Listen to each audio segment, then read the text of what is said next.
Hello everyone, সবাই কেমন আছো? Welcome back to my channel আর নিউ মিনি ব্লগ। গতকাল 9th মের ব্লগ শুরু করলাম। 9th মেতে দুপুরবেলা ঘরের সমস্ত কাজকর্ম করে আমি একাই চলে এসেছিলাম হসপিটাল। এই যে রাস্তাটা দিয়ে যাচ্ছি, গ্রাউন্ডটা দেখতে পাচ্ছ, এখানেই রয়েছে একটা মেট্রো স্টেশন, নাম হলো কস্তুরচাঁদ মেট্রো স্টেশন। ঠিক তার অপোজিটেই হলো কিংসওয়ে হসপিটাল। তো আমি একাই এসেছিলাম কারণ লাস্ট টিউসডেতে আসা হয়েছিল, তার আগে ফ্রাইডে, স্যাটারডে 2-3বার হসপিটালে আসা হয়েছে। সোনু আমার সাথে এসে না প্রচণ্ড বোর হয়ে গেছে। লাস্ট টিউসডেতে তো দুপুর 12টা থেকে রাত্রি 8টা পর্যন্ত আমরা হসপিটালেই ছিলাম। আমার নানান রকম টেস্ট হয়েছিল। তো যাই হোক, সেগুলোর কোনো ব্লগে আমি শেয়ার করিনি। সেগুলোরই কিছু রিপোর্ট দেখাতে আমার এসেছিলাম গতকাল।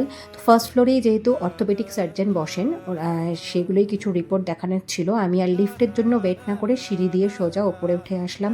দিব্যেন্দু আমার আগেই চলে এসেছিল ডিরেক্ট অফিস থেকে হসপিটালে। স্যাটারডে ছিল বলে অনেকটাই কিন্তু ডিপার্টমেন্ট ফাঁকা ছিল।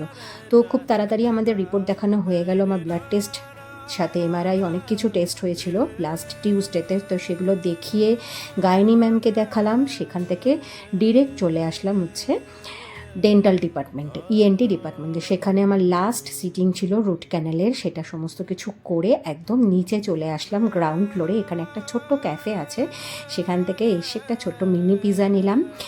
ভীষণ খিদে পেয়ে গিয়েছিল। আর ঠিক হসপিটাল থেকে যখন বেরোচ্ছিলাম, যে মেট্রো স্টেশনের কথা তোমাদের বললাম কস্তুরচাঁদ, ওই গ্রাউন্ডের মধ্যেই এত বড় একটা ইন্ডিয়ান ফ্ল্যাগ লাগানো ছিল।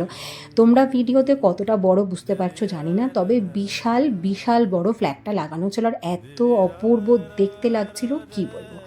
তো এরপরে তো চলে আসলাম ওখান থেকে একটা উবের অটো বুক করে নিয়ে, যেখানে নার্সারি রয়েছে আর যেখানে প্লান্টার পাওয়া যায়।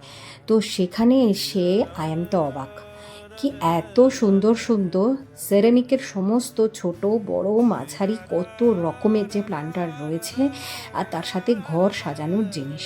যদিও আমি কালকে সত্যি কিছু নিইনি, শুধু দুটো গাছ নিয়েছি, কারণ আমার ঘরে সেরামিকের প্লান্টারে ভর্তি। তো দিব্যেন্দু আগের থেকেই বলে দিয়েছিল যে কিছু নেবে না, কারণ রাখা যাচ্ছে না। মানে আমাদের এবার ঘর থেকে বেরিয়ে যেতে হবে, জিনিসপত্রের এত জিনিসপত্র হয়ে গেছে। যাই হোক, একটা মাটির দোকানও রয়েছে, সেখান থেকে কিছু জিনিস দেখছিলাম, কিন্তু এত হিউজ এক্সপেন্সিভ, মানে কি বলবো, এত দাম বলছিল যে যার জন্য কিছু নিইনি। তো আমার দুটো প্লান্ট নেওয়ার ছিল। একটা হচ্ছে জিজি প্লান্ট আর তার সাথে পিস লিলি।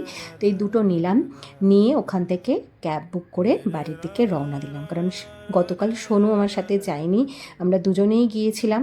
তো যেহেতু বাড়িতে একা ছিল, একদম লেট না করে বাড়ির দিকে রওনা দিলাম।